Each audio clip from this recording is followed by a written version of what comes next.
गोविंद भगवान की जय। महाराजा अजमेर जी की जय। सम्माननीय मंच मुख्य अतिथि महोदय श्रीमान दिनेश सिंह जी राठौड़ पधारने वाले हैं।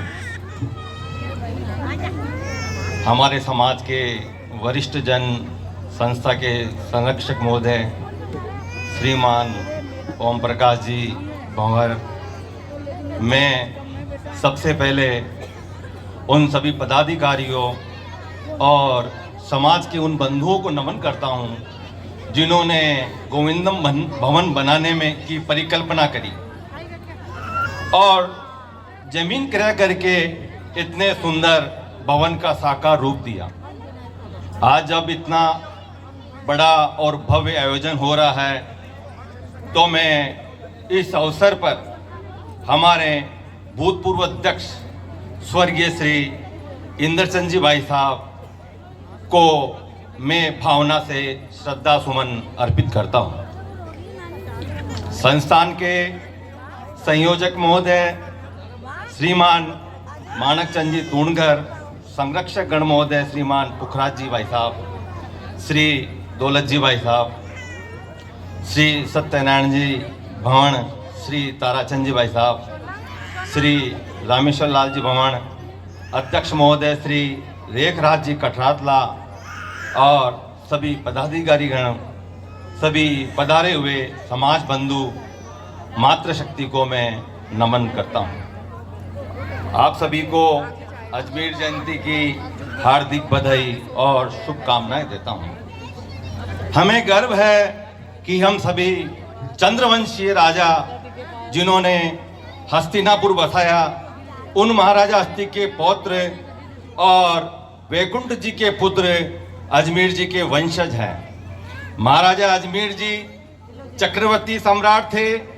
उनकी पत्नी सुयति और नलिनी से बृहदीशु, प्रिय मेघ और नील के वंशजों ने आगे चलकर पांचाल देश पर शासन किया।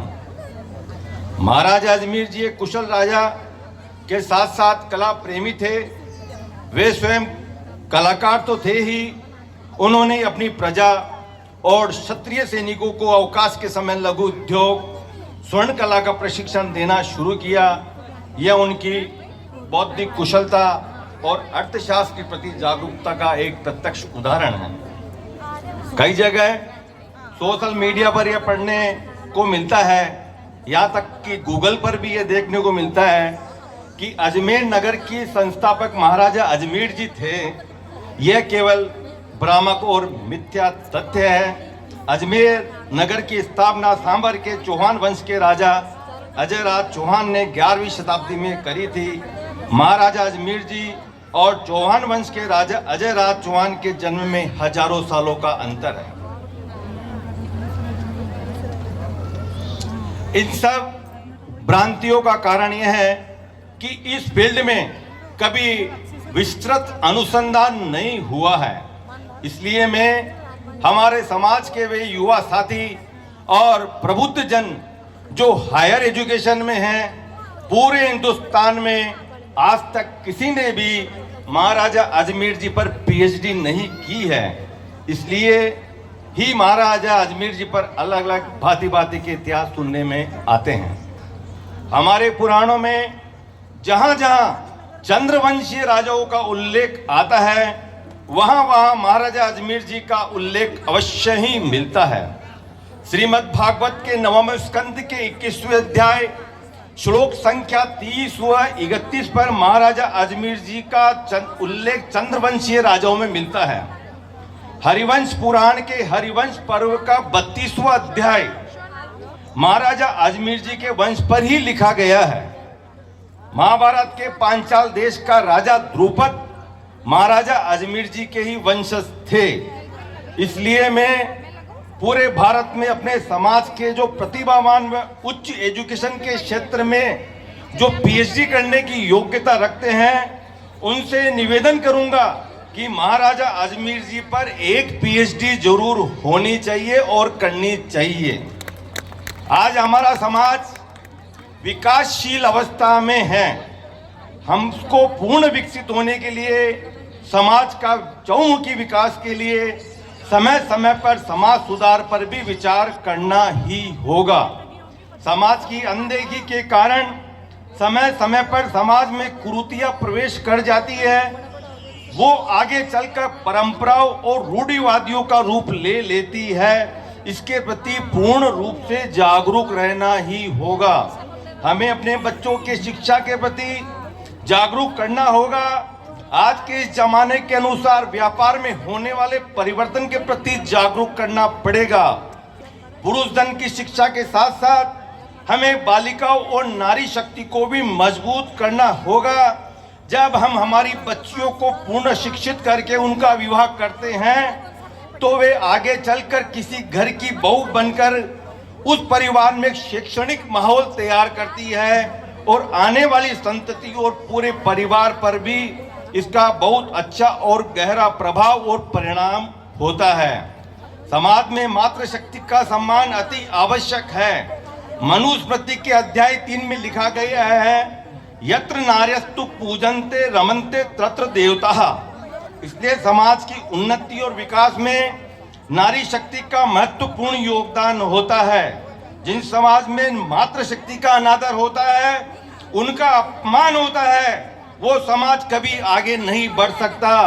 कौरवों की सेना में एक से बढ़कर एक धुरंधर, अर्जुन के गुरु द्रोणाचार्य, सूर्यपुत्र कर्ण और बड़े बड़े बलशाली योद्धा थे, पर उन्होंने नारी शक्ति का अपमान करने की बहुत बड़ी भूल की थी, अथवा नारी शक्ति के अपमान को मूक दर्शक की तरह अपनी मजबूरी समझकर सह गए।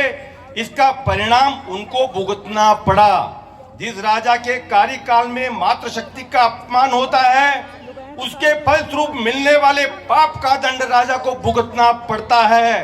शास्त्रों में कहा गया है, राजा भोगता राष्ट्र में अगर किसी तरह का पाप होता है, उसका दंड राजा को मिलता है।